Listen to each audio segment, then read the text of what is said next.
Hi students, welcome to the channel Physics with Kiran Kumar. చూడమ్మా moving charges and magnetism lesson నడుస్తుంది. ఇప్పుడు already short answer questions మొత్తం complete అయిపోయినాయి. మొత్తం అంటే ఇంపార్టెంట్ క్వశ్చన్స్ వరకు కంప్లీట్ చేశాను. ఇప్పుడు 2 మార్క్స్ క్వశ్చన్స్ కూడా చెప్తున్నా.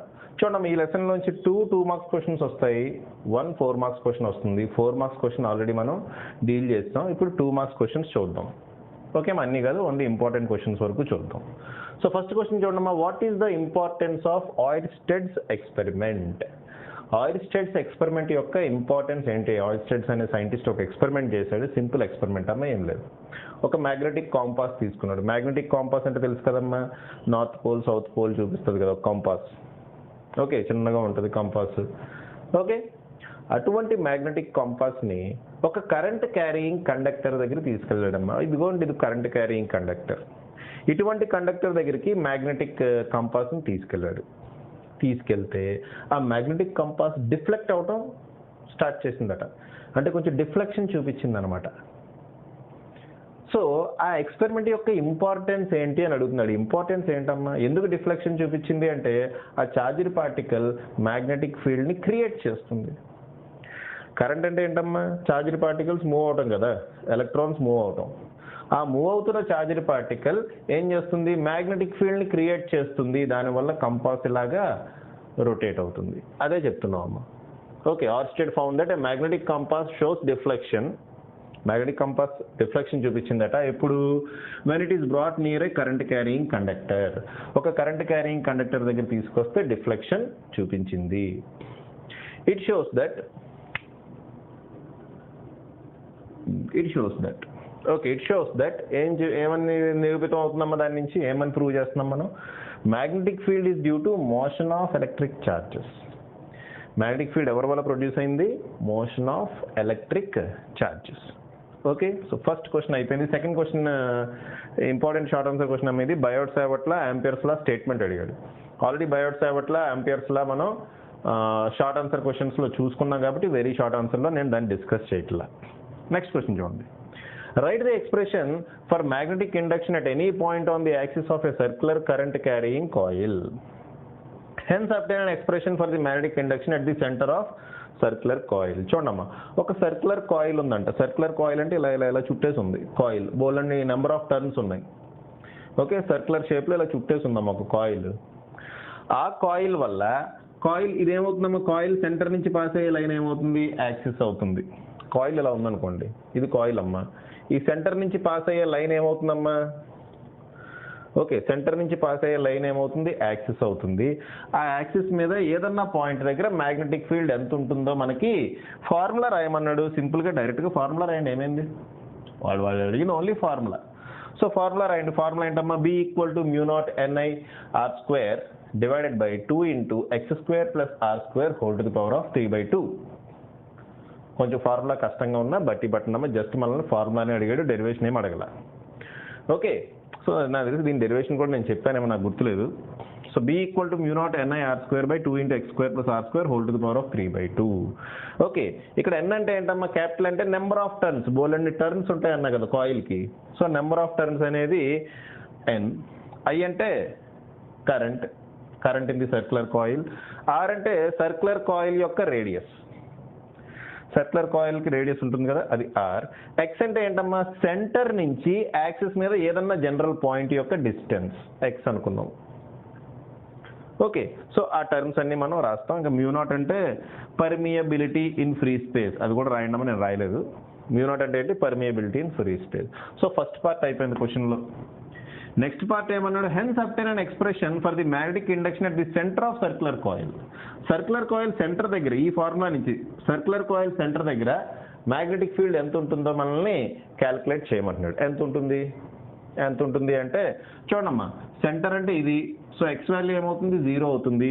దేర్ఫోర్ ఈ ఫార్ములాలో ఎక్స్ వాల్యూ 0 పెడితే ఏమవుతుందమ్మా? μ0 NI R² × 2 × r² whole to the power of 3/2. అంతే, ఎక్స్ బదులు 0 పెట్టండి. ఏమవుతుంది? ఈ స్క్వేర్ 1/2 క్యాన్సిల్ అవుతుంది. కింద ఏం మిగిలిందమ్మా? R³ మిగిలింది, పైన R² మిగిలింది. R²/R³ R టైమ్స్ క్యాన్సిల్ చేస్తుంది. దేర్ఫోర్ B = μ0 NI/2R అనేది మిగులుతుంది. ఓకే, సింపుల్గా ఫార్ములా ఒకటి రాయమన్నాడు అంతే. ఈ లెసన్లో ఎక్కువ ఫార్ములాసే ఉన్నాయమ్మా questions. A circular coil of, next question చూడమ్మా, a circular coil of radius R, ఒక సర్క్యులర్ కాయిల్ ఉంది, దాని రేడియస్ ఎంత, స్మాల్ ఆర్ అంటున్నాడు. Having n turns, number of turns ఎంత అంటున్నాడమ్మా, n turns. Carrying a current I, దాంట్లో ఎంత కరెంట్ ఉంది, I అనే కరెంట్ ఉంది. What is its magnetic moment? చూడమ్మా, ఆల్రెడీ నేను ప్రీవియస్ షార్ట్ ఆన్సర్ క్వశ్చన్స్ కనుక మీరు వినుంటే, ఒక కరెంట్ క్యారీయింగ్ లూప్ వల్ల, ఒక సర్క్యులర్ కరెంట్ క్యారీయింగ్ లూప్ వల్ల మ్యాగ్నెటిక్ మూమెంట్ ఎంత ఉంటుంది అంటే I into A, current into area of the loop. Okay, ఇక్కడ లూప్ కాదు, మనకి కాయిల్ ఉంది. కాయిల్లో n నెంబర్ ఆఫ్ లూప్స్ ఉన్నాయి అనుకుందాం, వాడే ఇచ్చేసాడు. n టర్న్స్ ఉన్నాయి అన్నాడు, n నెంబర్ ఆఫ్ లూప్స్ ఉన్నాయి అనమాట. సో ఒక లూప్ వల్ల I into A, n number of loops వల్ల n ఇంటూ I ఇంటూ ఏ. ఏ అంటే ఏంటి, ఏరియా. ఏరియా ఫార్ములా ఏంటమ్మా, సర్క్యులర్ షేప్లో ఉంది కాబట్టి πr². ఫినిష్, అయిపోయింది. Next, what is the force on a conductor of length L carrying current I? ఒక conductor ఉందంట, దాని లెంగ్త్ L అట, దాంట్లో ఎంత కరెంట్ క్యారీ అవుతుందమ్మా, I అనే కరెంట్ క్యారీ అవుతుంది. ఏం చేసాం దీన్ని, placed in a magnetic field of induction B. Okay, magnetic ఫీల్డ్లో దీన్ని తీసుకెళ్ళి పెట్టాం. B అనే మ్యాగ్నెటిక్ ఫీల్డ్లో ఈ కరెంట్ క్యారీయింగ్ కండక్టర్ని పెట్టాం. అయితే దాని మీద యాక్ట్ చేసే ఫోర్స్ ఎంత? Simple, bill sine theta. Bill sine theta అంటే BIL సైన్ తీటా. చూడమ్మా, ఇక్కడ ద ఫోర్స్ అని చెప్పి ఇలా డాష్ డాష్ డాష్ పెట్టని ఏం లేదు. The force on a conductor of length L, current carrying current I, placed in a magnetic field of induction B is అని చెప్పి F equal to BIL sine theta అని రాసేయండి. BIL sine theta. సగం answer క్వశ్చన్లోనే ఉంది. మీరు సింపుల్గా ఆ క్వశ్చన్ వాట్ ఈజ్ తీసేసి మిగిలిన క్వశ్చన్ అంతా ఎక్కించేసి ఇక్కడ వరకు ఏం చేస్తారు, F equal to bill sine theta అని రాసేయండి. నేను రాయటానికి బద్ధకం వేసి నేను రాయలేదు. బద్ధకం వేసాను కదమ్మా, ప్లేస్ సరిపోదు, మళ్ళీ బోర్డు జరిపి రాయాలి ఎందుకని చెప్పి నేను వదిలేసాను. మీరు జాగ్రత్తగా చూసుకోండి. ఓకే, ఇక్కడ B అంటే మ్యాగ్నెటిక్ ఫీల్డ్ వాడే ఇచ్చాడు క్వశ్చన్లోనే. I అంటే కరెంట్ వాడి ఇచ్చేసాడు. L అంటే లెంగ్త్ ఆఫ్ ది కండక్టర్ వాడి ఇచ్చేసాడు. యాజ్ టీజ్గా అదే రాస్తాం కాబట్టి నో ప్రాబ్లం. ఓకే, ఇంక మరి తీటా అంటే ఏంటి? తీటా అంటే length of the conductor. For example conductor ఇలా ఉంది, మ్యాగ్నెటిక్ ఫీల్డ్ ఇలా ఉంది. కండక్టర్కి మ్యాగ్నెటిక్ ఫీల్డ్కి మధ్యలో ఉండే యాంగిల్. తీటా అంటే ఏంటమ్మా, కండక్టర్కి మ్యాగ్నెటిక్ ఫీల్డ్కి మధ్య, కండక్టర్ లెంగ్త్కి మ్యాగ్నెటిక్ ఫీల్డ్కి మధ్యలో ఉండే యాంగిల్ అదే ఇది. ఓకే, నెక్స్ట్ ఏంటమ్మా, when does it become maximum? ఇది మ్యాక్సిమం అవ్వాలంటే ఏం చేయాలి, సైన్ తీటా మ్యాక్సిమం అవ్వాలి. సైన్ తీటా ఎప్పుడు మ్యాక్సిమం అవుతుంది, తీటా 90 degrees అయినప్పుడు. తీటా 90 degrees అంటే మీనింగ్ ఏంటి, B అండ్ L రెండు పర్పెండిక్యులర్గా ఉన్నాయండి. తీటా అంటే ఏంటమ్మా, ఎవరి మధ్యలో యాంగిల్, Bకి Lకి మధ్యలో యాంగిల్. సో తీటా 90 degrees అంటే B and L perpendicular to each other. Finish, అదే రాసాం. Force is maximum when sine theta is maximum. Force ఎప్పుడు మ్యాక్సిమం అవుతుంది, సైన్ తీటా మ్యాక్సిమం అయినప్పుడు. When theta is equal to 90 degrees, therefore theta equal to 90 degrees. Okay, ఎప్పుడు maximum అవుతుందమ్మా, theta equal to 90 degrees అయినప్పుడు. అంతే కదా, sine theta ఎప్పుడు maximum, sine 90 degrees 1. So అదే మ్యాక్సిమం. ఓకే, అంటే దాని అర్థం ఏంటి, సైన్ తీటా 90 degrees అంటే తీటా 90 degrees అంటే అర్థం ఏంటి, Bకి Lకి మధ్యలో యాంగిల్ 90 degrees అంటే they are perpendicular to each other. Maximum force value ఎంత ఉంటుందమ్మా, BIL. ఎందుకంటే సైన్ తీటా వాల్యూ 1 అవుతుంది, సైన్ 90 1 అవుతుంది కాబట్టి సైన్ తీటా వాల్యూ 1. ఓకే అమ్మ, సో పాజ్ చేసి రాసుకోండి. నెక్స్ట్ ఇంకా క్వశ్చన్స్ ఉన్నాయి కూడా డిస్కస్ చేద్దాం. ఓకే అమ్మా, నెక్స్ట్ క్వశ్చన్ చూడండి. Next very short answer questions చూడండి అమ్మా. What is the force on a charged particle of charge Q? Q అనే చార్జ్డ్ పార్టికల్ మీద ఫోర్స్ ఎంత ఉంటుంది అంటున్నాడు. ఎలా ఉందమ్మా, సారీ క్వశ్చన్ కంప్లీట్గా చదువుతా చూడండి అమ్మా. What is the force on a charged particle of charge Q moving with velocity V? Q అనే చార్జ్ ఎంత వెలాసిటీతో మూవ్ అవుతుంది, V అనే వెలాసిటీతో మూవ్ అవుతుంది. ఎందులో, in a uniform magnetic field of induction B. Okay, uniform B అనే uniform magnetic ఫీల్డ్లో V అనే వెలాసిటీతో move అవుతుంది. When does it become maximum? ఎప్పుడు మ్యాక్సిమం అవుతుంది అన్నాడు. ఓకే, సో ఆల్రెడీ మనం వెలాసిటీ సెలెక్టర్ క్వశ్చన్ కనుక మీరు వినుంటే దాంట్లో నేను ఆల్రెడీ చెప్పామమ్మా, మ్యాగ్నెటిక్ ఫీల్డ్ వల్ల ఎంత ఫోర్స్ పనిచేస్తుంది, ఒక charged particle, moving charged particle మీద ఎంత ఫోర్స్ పనిచేస్తుంది ఇక్కడ రాయాలి. సేమ్ ఈ సోది రాసేయండి, the force on a charged particle అది రాసి F equal to QVB sine theta అంతే. ఇక్కడ తీటా అంటే ఏంటి, it is the angle between velocity and magnetic field. Theta అంటే it is the angle between velocity and magnetic field. Okay, ఇది ఎప్పుడు maximum అవుతుంది అన్నాడు. ఎప్పుడు మ్యాక్సిమం అవుతుంది, సైన్ తీటా మ్యాక్సిమం అయినప్పుడు. సైన్ తీటా ఎప్పుడు మ్యాక్సిమం అవుతుంది, తీటా వాల్యూ 90 degrees అయినప్పుడు. థీటా వాల్యూ 90 degrees అంటే మీనింగ్ ఏంటి? V and B are perpendicular to each other. Theta అంటే ఎవరి మధ్యలో యాంగిల్? వెలాసిటీకి మ్యాగ్నెటిక్ ఫీల్డ్కి. సో వెలాసిటీ మ్యాగ్నెటిక్ ఫీల్డ్ రెండు పర్పెండిక్యులర్గా ఉన్నప్పుడు ఫోర్స్ అనేది మ్యాక్సిమం అవుతుంది. మ్యాక్సిమం ఫోర్స్ ఎంత? సైన్ థీటా వాల్యూ అంటే సైన్ 90 వాల్యూ 1 పెడితే ఎఫ్ మ్యాక్స్ ఎంత వస్తుందమ్మా? క్యూవీబీ వస్తుంది. సరే, దీని ముందు కూడా ఒక క్వశ్చన్ ఇలాంటిది చూసాం, బిల్ సైన్ థీటా, అటువంటి క్వశ్చన్ ఇది కూడా. Next, what is the principle of moving coil galvanometer? Moving coil galvanometer అని ఒక గ్యాలనోమీటర్ ఉందమ్మా, దాంట్లో యాక్ట్ చేసే ప్రిన్సిపల్ ఏంటి అన్నాడు. సింపుల్. ఒక కరెంట్ క్యారియింగ్ కాయిల్ని తీసుకెళ్ళి మ్యాగ్నెటిక్ ఫీల్డ్లో పెడితే, ఓకే అమ్మ, ఒక కరెంట్ క్యారియింగ్ కాయిల్ని తీసుకెళ్ళి మ్యాగ్నెటిక్ ఫీల్డ్లో పెడితే దాని మీద టార్క్ యాక్ట్ చేస్తుంది. మూవింగ్ కాయిల్ గ్యాలనోమీటర్లో కూడా ఒక కరెంట్ క్యారియింగ్ కాయిల్ ఉంటుంది, దాన్ని మనం మ్యాగ్నెటిక్ ఫీల్డ్లో పెడతాం, దానివల్ల టార్క్ అనేది ఆ కాయిల్ మీద కూడా యాక్ట్ చేస్తుంది. ఆ కాయిల్కి ఒక స్ప్రింగ్ కనెక్ట్ అయి ఉంటుంది. సో ఆ స్ప్రింగ్లో కూడా టార్క్ ఒకటి డెవలప్ అవుతుంది, దాన్ని రెస్టోరింగ్ టార్క్ అంటాం. ఓకే, అది ఇక్కడ నేను డయాగ్రామ్ వేయలేను, కానీ ఒక లూప్ ఇలా ఉంటుందమ్మా, లూప్కి కింద ఒక స్ప్రింగ్ ఇలా అటాచ్ అయ్యి ఉంటుంది. లూప్ ఇలా తిరుగుతున్నప్పుడు టార్క్ వల్ల లూప్ ఇలా తిరుగుతుంది, current carrying loop, current carrying coil ఇలా తిరుగుతుంది టార్క్ వల్ల. దానివల్ల స్ప్రింగ్లో ఒక రెస్టోరింగ్ టార్క్ అనేది ఆపోజిట్ డైరెక్షన్లో డెవలప్ అవుతుంది. ఆ రెండు టార్క్స్ ఈక్వల్ అవుతాయి, దాన్నే మనం principle of moving coil galvanometer అంటాం. అంతే.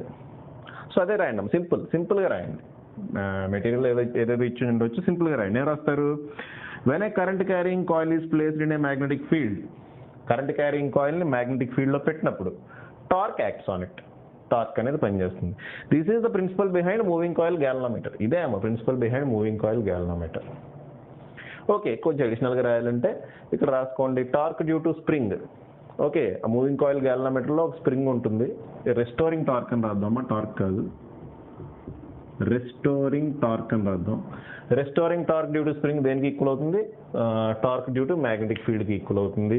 So restoring torque due to spring ఏమో K5, K అంటే spring constant, that is equal to NIAB. N అంటే నెంబర్ ఆఫ్ టర్న్స్, I అంటే కరెంట్, A అంటే area of the loop, B అంటే magnetic field.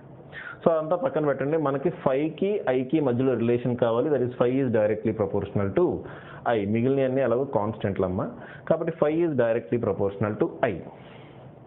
Deflection ఎంత ఎక్కువ ఉంటే కరెంట్ అంత ఎక్కువ ఉన్నట్టు. గ్యాలనోమీటర్లో డిఫ్లెక్షన్ ఎంత ఎక్కువ ఉంటే కరెంట్ అంత ఎక్కువ ఉన్నట్టు అమ్మ. సో అది ఎలా వచ్చిందంటే ఇలా వచ్చింది. ఫై అంటే ఏంటి? డిఫ్లెక్షన్ ఇన్ కాయిల్, I అంటే current in the coil. So they are directly proportional. ఇదే అమ్మ principle of moving coil galvanometer. యాక్చువల్గా పెద్ద డయాగ్రామ్ వేసి దానికి పెద్ద ఎక్స్ప్లెనేషన్ కూడా ఉంటుంది, అంత ఎక్స్ప్లెనేషన్ ఇప్పుడు మనకి అవసరం లేదు. ఎవరికి? ఆంధ్ర తెలంగాణలో ఇంటర్మీడియట్ రాసి వాళ్ళకి, CBSE వాళ్ళకి అయితే ఎస్ఐ క్వశ్చన్లో చెప్పాలి. ఓకే, నెక్స్ట్ 7th క్వశ్చన్ చూడమ్మా. What is the smallest value of current that can be measured with a moving coil galvanometer? Moving coil galvanometer ఉపయోగించి మ్యాక్సిమం కరెంట్ కదమ్మా, minimum current. Okay, smallest value of current, అతి చిన్న current ఎంత measure చేయగలము అన్నాడు. ఎంత measure చేయగలము అంటే it is of the order of 10⁻⁹ amperes. Okay, 10⁻⁹ amperes కాదమ్మా, of the order of 10⁻⁹ amperes. Maybe some 0.1 into 10⁻⁹, some 2.2 into 10⁻⁹ ఏదో అలా వస్తుంది అనమాట. So it is of the order of 10⁻⁹ amperes. అంతే, సింపుల్.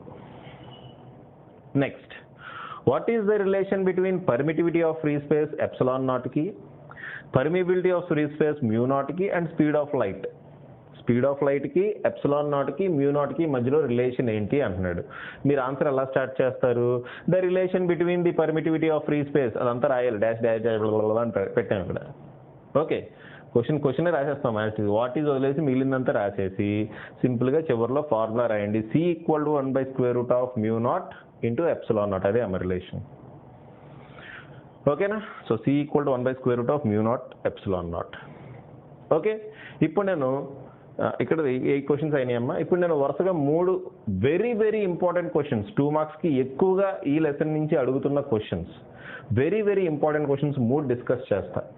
అవేంటంటే difference between ammeter and voltmeter, moving coil గ్యాలనోమీటర్ని యామ్మీటర్గా ఎలా కన్వర్ట్ చేయాలి, మూవింగ్ కాయిల్ గ్యాలనోమీటర్ని వోల్ట్ మీటర్గా ఎలా కన్వర్ట్ చేయాలని చెప్పి ఒక 3 క్వశ్చన్స్ ఉన్నాయమ్మా. 3 క్వశ్చన్స్ని ఒకటే క్వశ్చన్లో ఎక్స్ప్లెయిన్ చేస్తా, జాగ్రత్తగా చూసుకోండి. ఓకేనా? పాజ్ చేసి రాసుకోండి. నెక్స్ట్ వినండమ్మా. Very very very important questions ఈ మూడు కూడా. ఫస్ట్ క్వశ్చన్ ఏంటో చూడండి, how do you convert a moving coil galvanometer into an ammeter. ఈ క్వశ్చన్లోనే ఆన్సర్ ఉంది, ఏం రాయాలో చెప్తా. అలాగే how do you convert a moving coil galvanometer, moving coil గ్యాలనోమీటర్ని వోల్ట్ మీటర్ కింద ఎలా కన్వర్ట్ చేస్తాం, అది కూడా ఇదే దీంట్లోనే ఉంది answer. Okay, next 11th distinguish between ammeter and voltmeter. Very very important questions అమ్మ. సో ఇంపార్టెంట్ క్వశ్చన్స్ చూడండి. ఫస్ట్ నేను distinguish between ammeter and volt meter ఏంటో చెప్తున్నా. సో ఇటువైపు యామ్మీటర్ గురించి రాసా, ఇటువైపు వోల్ట్ మీటర్ గురించి రాసా. యామ్మీటర్ ఏం చేస్తుంది అయ్యా అంటే కరెంట్ని మెజర్ చేస్తుంది, therefore it is used to measure current అని రాసా. వోల్ట్ మీటర్ ఏం చేస్తుంది అంటే వోల్టేజ్ని మెజర్ చేస్తుంది, లేదా పొటెన్షియల్ డిఫరెన్స్ని మెజర్ చేస్తుంది, అదే రాస్తాం. ఓకే, అయితే యామ్మీటర్ కరెంట్ని మెజర్ చేయాలి కాబట్టి ఎప్పుడు దాన్ని సిరీస్లోనే కనెక్ట్ చేస్తాం అమ్మా. ఓకే, యామ్మీటర్ ఏం చేయాలి, సర్క్యూట్లో కరెంట్ మెజర్ చేయాలి, సో దాంట్లోంచి కరెంట్ పాస్ అవ్వాలి. కాబట్టి ఏం చేస్తాం మనం, దాన్ని ఎప్పుడు సిరీస్లో కనెక్ట్ చేస్తాం. So it is connected in series to A circuit. సర్క్యూట్లో సిరీస్లోనే కనెక్ట్ చేస్తాం. అంటే ఫర్ ఎగ్జాంపుల్ రెసిస్టెన్స్ ఇలా ఉందనుకోండి, ఇది ఒక సర్క్యూట్ అనుకోండి, యామ్మీటర్ ఎప్పుడు ఇలా కనెక్ట్ చేస్తాం అనమాట. యామ్మీటర్ ఎప్పుడు ఈ విధంగా కనెక్ట్ చేస్తాం సిరీస్లో. ఓకే, మరి వోల్ట్ మీటర్ని ఎలా కనెక్ట్ చేస్తాం, it is connected in parallel to A circuit. అంటే ఫర్ ఎగ్జాంపుల్ ఇది సర్క్యూట్ అమ్మా, ఈ రెండు పాయింట్స్ మధ్యలో నాకు వోల్టేజ్ డిఫరెన్స్ కావాలి, అంటే పొటెన్షియల్ డిఫరెన్స్ లేదా వోల్టేజ్ కావాలి. అప్పుడు ఏం చేస్తాను, నేను ఒక వోల్ట్ మీటర్ని ఇలా కనెక్ట్ చేస్తాను. సో యామ్మీటర్ని అయితే సిరీస్లో కనెక్ట్ చేస్తాం, వోల్ట్ మీటర్ని ఇలా ప్యారలల్గా కనెక్ట్ చేస్తాం. ఓకేనా, సో అది మెయిన్ డిఫరెన్స్. ఇంకోటి థర్డ్ డిఫరెన్స్ చూడండమ్మా, ideal resistance is zero. Ammeter యొక్క ఐడియల్ రెసిస్టెన్స్ జీరో. ఎందుకు జీరో, దాంట్లో కరెంట్ పాస్ అవ్వాలి కదా. సో కరెంట్ పాస్ అవ్వాలి అంటే దాని రెసిస్టెన్స్ తక్కువ ఉండాలి, యాక్చువల్గా తక్కువ ఉండాలని రాయాలి, బట్ మనం ఐడియల్ అంటున్నాం కాబట్టి ఐడియల్ రెసిస్టెన్స్ ఎలా ఉండాలి, జీరో ఉండాలి. అదే వోల్ట్ మీటర్కి అయితే ఐడియల్ రెసిస్టెన్స్ ఇన్ఫినిటీ. ఓకే అమ్మ, వోల్ట్ మీటర్లోంచి కరెంట్ పాస్ కాకూడదు, అది కేవలం పొటెన్షియల్ డిఫరెన్స్ మాత్రమే మెజర్ చేయాలి. సో దాంట్లోంచి కరెంట్ పాస్ కాకూడదు, ప్యారలల్గా కనెక్ట్ చేసి ఉంచుతాం కదా, దాంట్లోంచి కరెంట్ పాస్ కాకూడదు. కాబట్టి యాక్చువల్గా హై రెసిస్టెన్స్ ఉంటుంది, బట్ మనం ఏం రాస్తాం, ఐడియల్ రెసిస్టెన్స్ అన్నాడు కాబట్టి ఐడియల్గా ఇన్ఫినిటీ రెసిస్టెన్స్ ఉండాలి. ఓకే, సో అవి ఫస్ట్ 3 పాయింట్లు అమ్మా. 4వ పాయింట్ చూడండి, 4వ పాయింట్ ఈ పై 2 క్వశ్చన్స్కి answer. Okay, so ammeter volt meter difference అడిగినప్పుడు ఈ 4వ పాయింట్ రాయండి. ఇన్ కేస్ పై క్వశ్చన్ అడిగాడు అనుకోండి, for example how do you convert a moving coil galvanometer into an ammeter. Moving coil గ్యాలనోమీటర్ని యామ్మీటర్ కింద ఎలా కన్వర్ట్ చేస్తావు అని అడిగాడు అనుకోండి, అప్పుడు మనం ఈ పాయింట్ రాస్తాం, ఈ ఒక్క పాయింట్ రాస్తాం. డిఫరెన్సెస్ అడిగితే మొత్తం రాయండి. లేదా how do you convert a moving coil galvanometer into A volt meter అంటే ఇదిగోండి ఈ 4th పాయింట్, వోల్ట్ మీటర్లో ఉన్న 4th పాయింట్ ఒకటే రాస్తాం. ఎలా కన్వర్ట్ చేస్తామో చూడండి. చూడండి ఇక్కడ a MCG can be converted into an ammeter. MCG అంటే మెల్బోర్న్ క్రికెట్ గ్రౌండ్ కాదమ్మా, ఎంసీజీ అంటే మూవింగ్ కాయిల్ గ్యాలనోమీటర్. నేను బద్ధకంతో తక్కువ షార్ట్ కట్లో రాసా, మీరు ఎలా రాస్తారు, ఫుల్ ఫామ్ రాయండి, మూవింగ్ కాయిల్ గ్యాలనోమీటర్ రాయండి. Okay, so a moving coil galvanometer can be converted into an ammeter. ఎలా కన్వర్ట్ చేస్తాం చూడండి అమ్మా, ఇదిగోండి ఇదే మూవింగ్ కాయిల్ గ్యాలనోమీటర్, ఇదంతా మూవింగ్ కాయిల్ గ్యాలనోమీటర్ అమ్మా. ఓకే, ఇది గ్యాలనోమీటర్ యొక్క రెసిస్టెన్స్ అనుకోండి. ఓకే, దీన్ని మనం యామ్మీటర్ కింద కన్వర్ట్ చేయాలంటే ఈ గ్యాలనోమీటర్కి ప్యారలల్గా సిరీస్లో ఒక చిన్న రెసిస్టెన్స్ని కనెక్ట్ చేయాలమ్మా. దాన్నే మనం షంట్ అంటాం. వెరీ వెరీ స్మాల్ రెసిస్టెన్స్ని ఇక్కడ కనెక్ట్ చేస్తాం, దాన్నే మనం ఏమంటాం అమ్మా, షంట్ అంటాం. ఓకే, ఈ సెటప్ మొత్తాన్ని యామ్మీటర్ అంటాం. అర్థమైందా, ఇదిగోండి అమ్మ, ఇది ఒక్కటే గ్యాలనోమీటర్, ఈ పార్ట్ ఉంది కదా ఈ లైన్, అది గ్యాలనోమీటర్. ఈ గ్యాలనోమీటర్కి ప్యారలల్గా షంట్ అనే రెసిస్టెన్స్, స్మాల్ రెసిస్టెన్స్ని మనం కనెక్ట్ చేస్తే ఆ టోటల్ సెటప్ మొత్తాన్ని యామ్మీటర్ అంటాం. సో జాగ్రత్త చూడండి ఇక్కడ it is connected in series to A circuit అన్న, ఆ పాయింట్కి ఈ పాయింట్కి కన్ఫ్యూజ్ కావద్దు, ఈ పాయింట్ కంప్లీట్లీ డిఫరెంట్. ఓకే, ఒక మూవింగ్ కాయిల్ గ్యాలనోమీటర్ని యామ్మీటర్గా కన్వర్ట్ చేయాలి అంటే గ్యాలనోమీటర్కి ప్యారలల్గా ఒక స్మాల్ రెసిస్టెన్స్ కనెక్ట్ చేయాలి, అప్పుడు ఇది యామ్మీటర్ కింద కన్వర్ట్ అయిపోతుంది. అలాగే మూవింగ్ కాయిల్ గ్యాలనోమీటర్ని వోల్ట్ మీటర్ కింద కన్వర్ట్ చేయాలి అంటే ఏం చేయాలి, సిరీస్లో ఒక హై రెసిస్టెన్స్ని యాడ్ చేయాలి అంతే. ఈ రెండు కలిపితే ఈ పార్ట్ వరకు మూవింగ్ కాయిల్ గ్యాలనోమీటర్ అమ్మా. దీనికి సిరీస్లో హై రెసిస్టెన్స్ కనుక యాడ్ చేశారనుకోండి, సూటబుల్ రెసిస్టెన్స్, ఈ టోటల్ సెటప్ మొత్తం ఏమవుతుంది, వోల్ట్ మీటర్ అవుతుంది. ఓకే, సో జాగ్రత్తగా second point fourth point confuse కావద్దు. ఇక్కడ సెకండ్ పాయింట్లో సిరీస్ అని రాస్తాం, సిరీస్లో కనెక్ట్ చేస్తాం అమ్మీటర్ని. ఇక్కడ వోల్ట్ మీటర్ని ఎప్పుడు ప్యారలల్లోనే కనెక్ట్ చేస్తాం. ఇక్కడ అది కాదమ్మా, ఇలా ఫోర్త్ పాయింట్ అది కాదు. ఎలా కనెక్ట్ చేస్తాం అనేది కాదు, ఎలా కన్వర్ట్ చేస్తున్నాం. మూవింగ్ కాయిల్ గ్యాలనోమీటర్ని ఎలా కన్వర్ట్ చేస్తున్నాం అమ్మీటర్ కింద. ఎలా కన్వర్ట్ చేస్తున్నాం అంటే ప్యారలల్గా స్మాల్ రెసిస్టెన్స్ కనెక్ట్ చేస్తున్నాం. ఇక్కడ వోల్ట్ మీటర్ కింద ఎలా కన్వర్ట్ చేస్తాం ఎవరిని, మూవింగ్ కాయిల్ గ్యాలనోమీటర్ని.